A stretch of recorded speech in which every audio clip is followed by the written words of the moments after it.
எனக்கு அண்ணா கட்சியில் எப்படியாச்சும் சேரணும்டா. நானும் ஏதோ ட்ரை பண்ணி பார்த்தேன், சேர முடியல.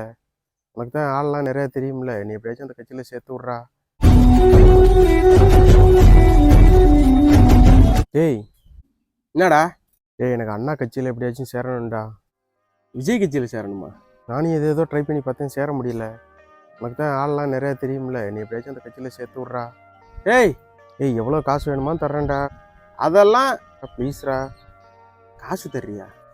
தர்றேன். எவ்வளோ வச்சிருக்க?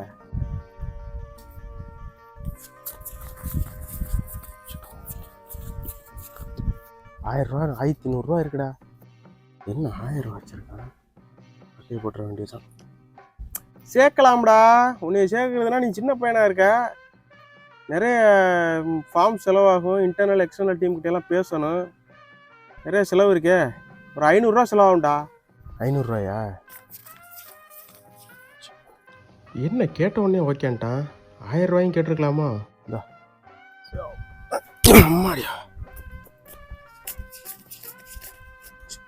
சரிடா, ஏதோ நான் ரிஸ்க் எடுத்து உன்னை சேர்த்து விட்றேன், எனக்கு ஒன்றும் பிரச்சனை இல்லை. சரிடா. வாட்ஸ்அப்பில் passport, Aadhaar card xerox, PAN card xerox, எல்லா ஜெராக்ஸும் கொஞ்சம் எனக்கு அனுப்பிச்சி விட்ரு. சரிடா.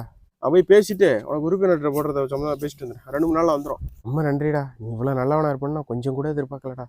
வரட்டா? இவன்ட்டு எது இவ்வளோ காசு? அவன் என்னடா ₹500 காசை எடுத்துக்கிட்டு ஜாலியாக அந்த பக்கம் போயிட்டு இருக்கான். விஜய் அண்ணா கட்சியில் சேர்க்குறோம்னு சொன்னான், அதனால கொடுத்து விட்டேன். விஜய் கட்சியில் நீ சேரணுமா? ஃபார்ம் ஃபில் பண்ணணும், அப்படி இப்படின்னு செலவாகும்னு சொன்னான். டேய் பைத்தியம், அதுக்கு 18 வயசு ஆகணும்டா. அதுக்கு வாக்காளர் அடையாள அட்டைன்னு ஒன்று வேணும் அவசியம். அப்படின்னா? உனக்கு இது தெரியுமா தெரியாதா சொல்லு. தெரியாதே. ஏண்டா வாய் மட்டும் கிளிய பேசுறல்ல, எந்த நேரம் பார்த்தாலும் போன நோண்டிக்கிட்டு இருக்கல. போ, உன் ₹500 அவன் ஆட்டையை போட்டுட்டு போய் தான் போ. பரதேசி ₹500 ஏமாத்திட்டு